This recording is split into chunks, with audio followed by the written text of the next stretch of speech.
Have you ever looked around your living room, maybe with a warm cup of coffee in your hand, and suddenly realized, it's been a while since someone called just to see how you're doing? Not because they need something, not because there's an event, but just because they care? It's a strange kind of silence, isn't it? Not just the quiet of the room, but the quiet inside. The part of you that once felt seen, heard, needed. If that sounds familiar, you're not alone. And if it feels hard to admit, even to yourself, you're also not alone. We talk so much about the physical parts of aging, our backs, our knees, our memory, but we don't talk enough about the emotional shifts, especially what happens when friendships begin to quietly disappear. I don't mean dramatic falling outs. I mean the slow fade, the unanswered texts, the birthdays that come and go without a call, the friends you used to talk to every week who now feel like strangers. You don't even know when it happened, really. One day you just notice the emptiness. And it's painful, not in a loud, obvious way, but in that quiet, aching way that creeps in during the evenings or first thing in the morning when no one's waiting on you. Today, we're going to talk about that. Not just to name it, but to work through it together. Why friendships fade after 60. Why society tends to ignore the emotional needs of older women. And how, even in the middle of that loneliness, there is still joy to be found, still meaning to reclaim, and yes, still room to build connection again. Or even just find peace with your own beautiful, evolving self. Let me take you back to someone I once met. Her name is Carol. She's 71 now. After retiring, she sold her home and moved across the country to be closer to nature, to enjoy the quiet life she'd always dreamed of. For the first few weeks, it was lovely. Long walks, fresh air, no alarm clocks. But then, the quiet became something else. She started sitting at her kitchen table with her phone in hand, scrolling through her contacts, realizing she wasn't sure who to call. People were busy. Some had drifted. A few had passed. And she felt this strange grief, not for someone who died, but for something. A part of her life that had quietly gone missing. Carol's story might sound a lot like yours, or like someone you know. And what she felt isn't unique. In fact, it's more common than you might think. You see, friendship in your 60s and beyond isn't like it used to be. In your 30s and 40s, friendships come from everywhere. Kids' school events, workplaces, community activities. You bump into people. You share routines. But when retirement comes, when children move far away, when old routines fade, something else fades too. The connections that once felt so natural now require intention. And here's the thing, no one really talks about this. There's no friendship retirement handbook. We prepare for the financial part, the medical part, but no one tells you how to navigate the emotional side of it. Especially as a woman. Society has quietly written this unspoken script. By this age, you should be content. You have your family. Maybe some hobbies. Maybe you volunteer. That should be enough, right? But here's the truth that so many of us live, and few of us say out loud. It's not always enough. Not because we're ungrateful, but because we're still human. We still crave connection, not small talk, but deep, meaningful friendship. The kind of friend who knows your history, who finishes your sentences, who laughs with you until you cry. That kind of connection doesn't disappear just because the calendar says you've crossed a certain age. And yet, we're often made to feel like we should just get over it. That if we're lonely, we must have done something wrong. Or we're being too emotional. Or too needy. But I'm here to tell you something that might lift a weight off your shoulders. You are not needy. You are not too much. You are not broken. You are wired for connection. All of us are. What we often don't realize is how deep the emotional toll of losing those connections can be. Loneliness isn't just an emotional discomfort. It's a health issue. Studies now show that chronic loneliness can have the same impact on your body as smoking 15 cigarettes a day. It's linked to higher blood pressure, weaker immune systems, memory loss, even depression. That's not just some theory. That's your body telling you that emotional connection is not a luxury. It's a necessity. And yet, we live in a world that doesn't reflect that. You go to the doctor, they check your heart, your lungs, your joints. But no one asks, "Who did you laugh with this week?" No one says, "When was the last time someone really saw you for who you are?" And that silence is where the danger lies. Carol, remember her? After a few months of living in her beautiful new home, she noticed herself moving slower, forgetting small things, feeling exhausted even after doing nothing at all. Her doctor said her health was fine, but inside, she was unraveling. She didn't need more vitamins. She needed connection. She needed someone to say, "Let's get coffee." Someone to share her stories with. Someone who knew her before she retired, before her kids moved away, before she began feeling invisible. And that feeling of being invisible is something so many older women carry. Not because we've lost value, but because society stopped seeing us. They see the gray hair, the wrinkles, the grandmother label, but not the woman. The woman who has lived, who has loved, who still wants to be part of the world, not just watch from the sidelines. That's why this conversation matters.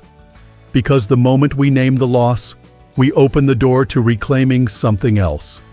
Something powerful. The truth is, it's never too late to reconnect. It may not look like it used to. Maybe your best friend won't live 2 blocks away anymore. Maybe your circle won't be a dozen people. But even one real connection can bring back that spark. And here's something else. Rebuilding friendships after 60 doesn't mean chasing after people or pretending to be someone you're not. In fact, some of the strongest friendships are built not in the carefree days of youth, but in the brave moments of starting again. Because when you've lived through life's storms, your laughter comes from a deeper place. Your compassion runs richer. And your stories? They're priceless. You might be wondering how to even begin again. After all, friendships in adulthood don't just fall into your lap like they did in school or work, but they're not out of reach either.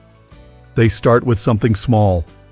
A hello at your community center, a comment in a book club, a walk with a neighbor, or even just sending a message to someone you haven't spoken to in a while.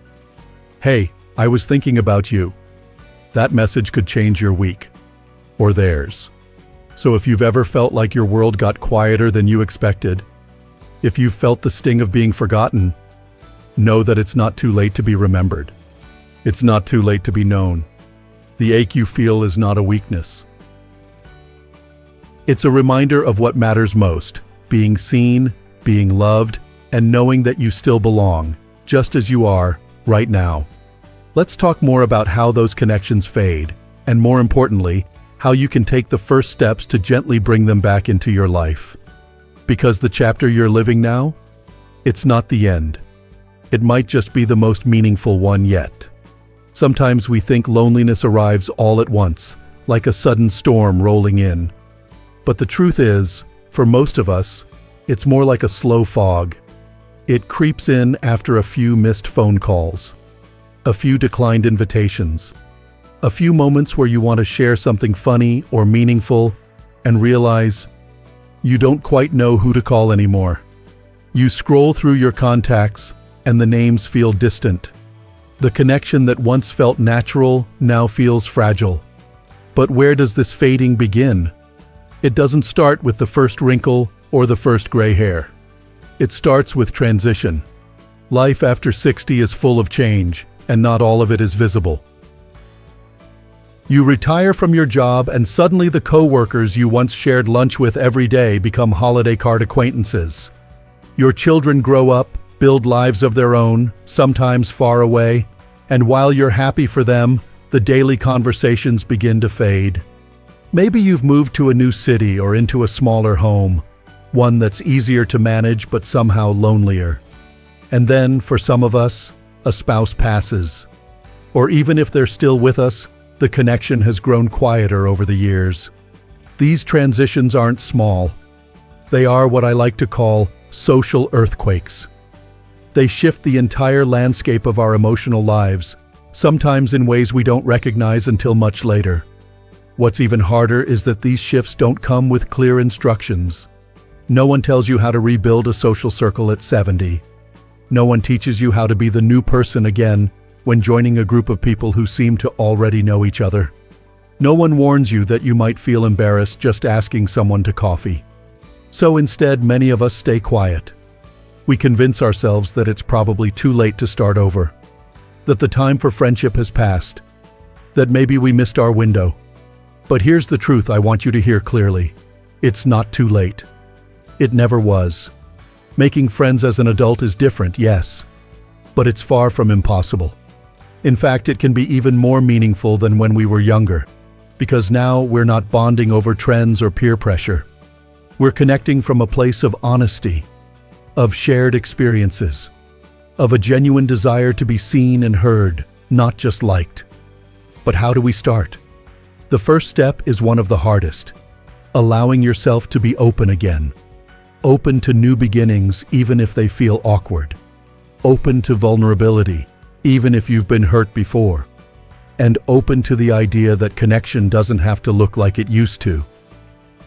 Think about this. Every thriving community of older adults you've ever seen, whether it's a book club, a walking group, or just a few women meeting for coffee, started with one person deciding to show up. Maybe she was nervous. Maybe she nearly canceled. But she came anyway. And that one decision changed her entire week, maybe even her year. You have that power too. Maybe for you, it's attending a local event you've never been to before. Maybe it's signing up for a class at the library or a gentle yoga session at the senior center. Maybe it's sending that message to someone you've lost touch with, something as simple as, "I was thinking about you today. How have you been?" That message might not bring back a whole friendship, but it might open the door just enough to let the light in.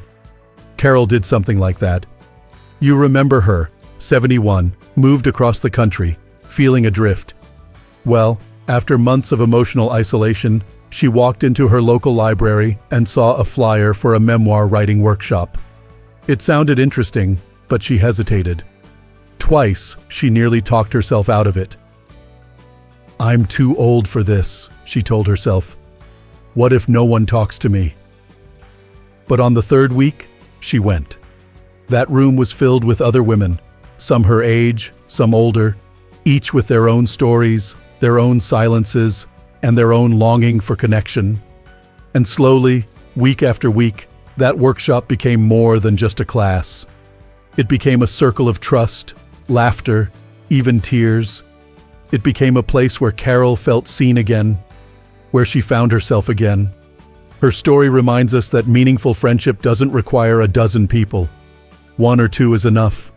One person who truly listens, who gets your sense of humor, who checks in once in a while. That's not a small thing. That's everything. And yet we also have to be honest. Not everyone will want or be able to rebuild those friendships. Some women reach a point in life where solitude becomes their sanctuary. They spend time in the garden, with a beloved pet, or just walking in the early morning light, listening to the sound of their own heart. And they find peace there, not because they've given up on people, but because they've come home to themselves. That kind of peace is just as real, just as worthy. The important thing is that your joy is yours, not measured by how many people surround you, but by how deeply connected you feel to yourself, to your days, and to whatever brings your spirit alive. But even if you choose a quieter life, don't underestimate the power of small moments of connection. A conversation with the cashier who remembers your name, a kind neighbor waving from across the street, a handwritten card to an old friend.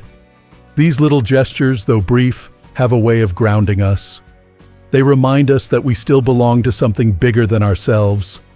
So, whether you're rebuilding your social circle or simply learning to enjoy your own company again, I want to say this clearly: there is no wrong way to live this chapter of your life.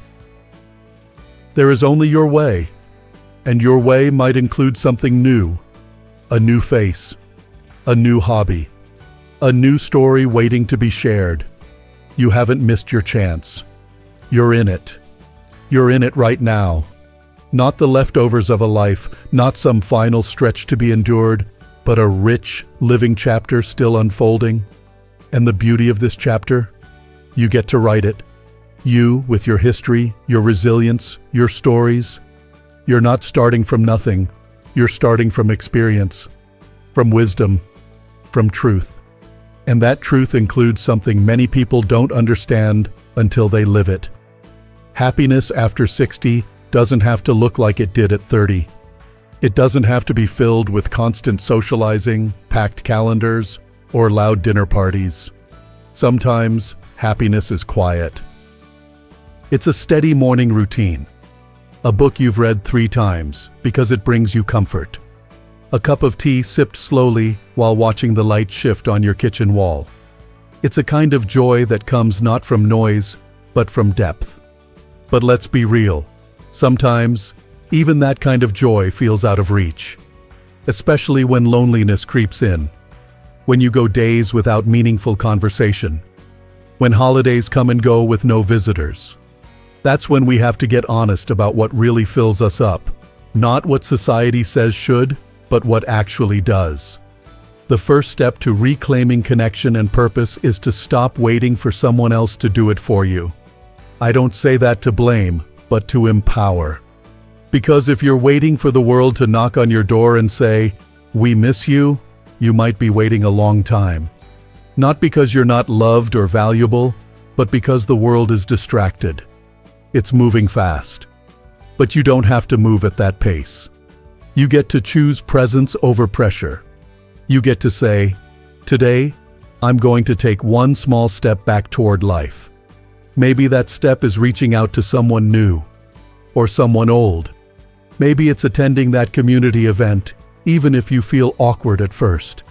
Maybe it's simply writing down what you miss, and then thinking about how you could begin to bring some of it back, piece by piece.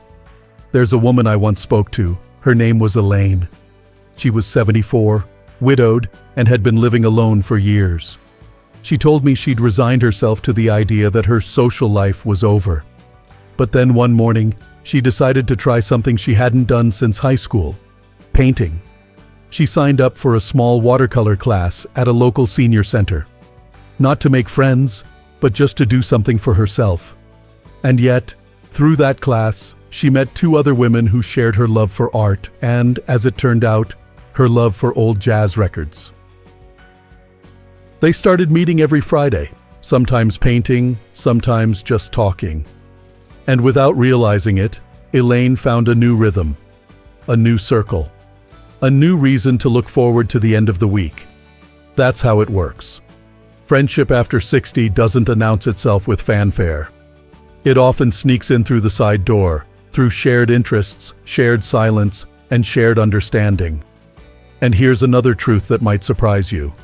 Being happy alone is not a fallback. It's not something you settle for because you've run out of options. It can be a choice, a deeply rewarding one. Some of the most content women I've met in their 70s and 80s have learned the art of enjoying their own company. Not because they didn't want people, but because they finally made peace with who they are. They spend time in solitude not as a punishment, but as a form of nourishment. They take long walks and let their thoughts wander. They keep journals. They practice faith. They tend gardens or feed the birds. And in those quiet acts, they discover a kind of richness that no conversation could offer. But, and this is important, they also stay open. Open to connection when it comes. Open to a phone call, a letter, a chance meeting. Because happiness doesn't have to be either or. It can be both. You can be fulfilled alone and still enjoy company. You can love your quiet mornings and still crave the sound of laughter over dinner. The key is not to shut down either path. Your happiness isn't behind you. It's ahead of you. You've lived through decades of change, of loss, of reinvention. And if you're still here, still breathing, still hoping, then you are still growing. So, if no one's told you this lately, let me be the one to say it. You matter. Your needs matter. Your joy matters. And your story isn't over, not even close. There is no expiration date on connection. No cutoff point for purpose. You have every right to feel seen, to feel needed, to feel alive. And if today feels heavy, if the silence feels sharp, just remember, you don't have to fix everything at once. You don't need to fill every chair around your table. Start with one moment of honesty, one small gesture, one invitation, even if it's just to yourself. Ask, what would make me feel more like me today? Maybe it's calling someone. Maybe it's sitting quietly with a memory.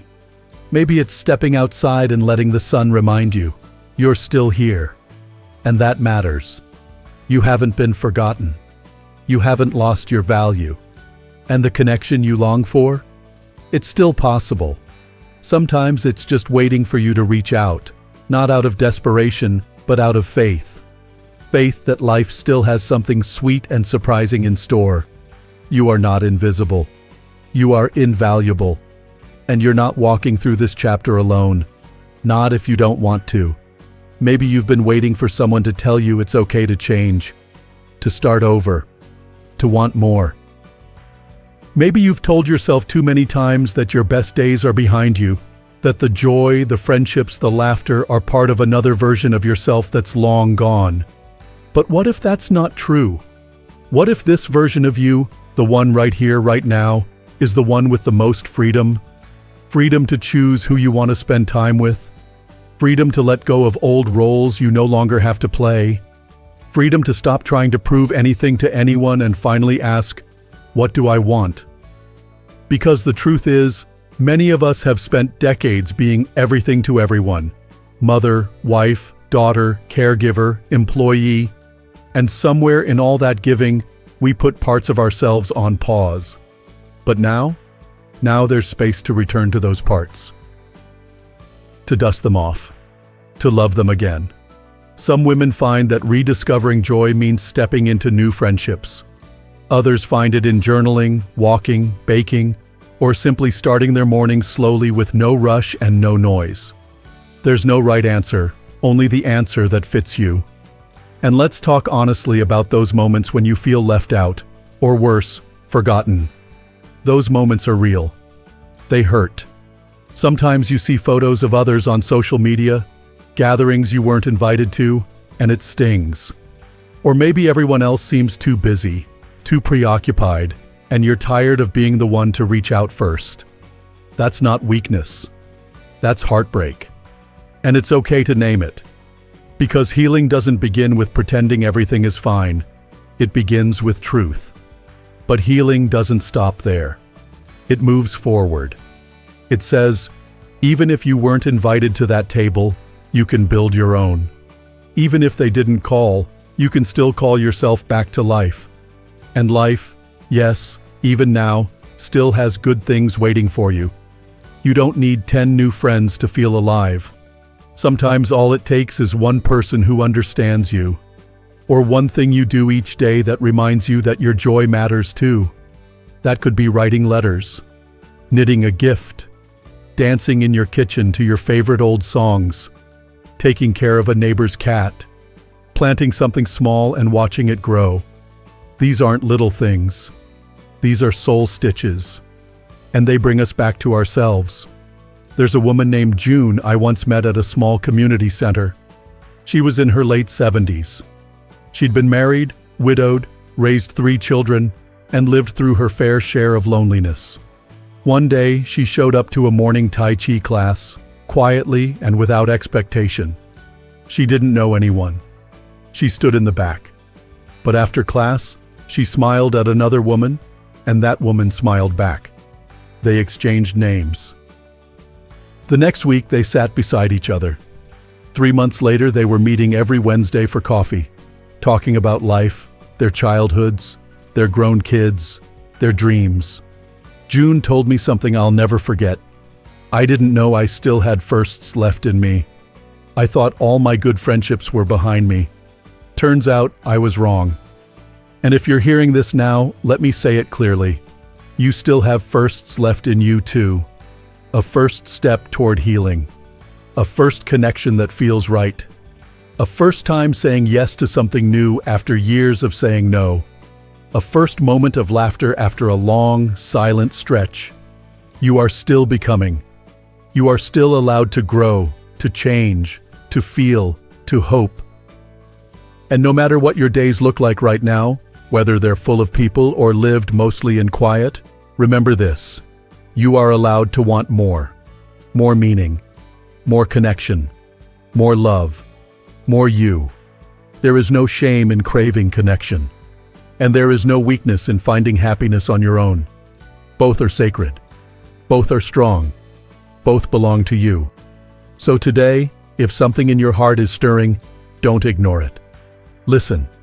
Ask yourself what would bring you joy, real joy, not what others think should make you happy, but what truly fills your spirit.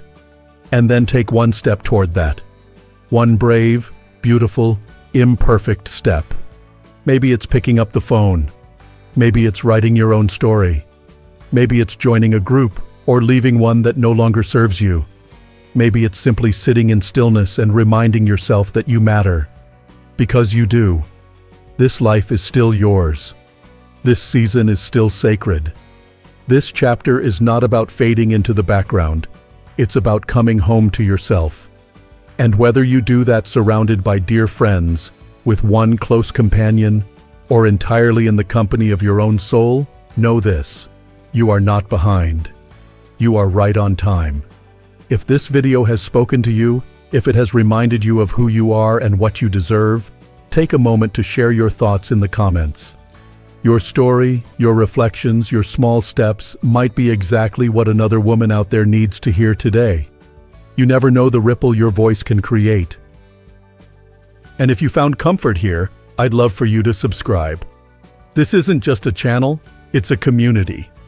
A place where women like you gather, grow, and gently remind each other. We are not invisible. We are not finished. We are still full of light. Thank you for spending this time with me. You could have been anywhere, but you chose to be here, and I'm so glad you did. Now go write your next sentence, your next smile, your next moment of meaning. Your story isn't over. It's just beginning again, with you holding the pen. Here's to joy, to purpose, to friendship, and to you.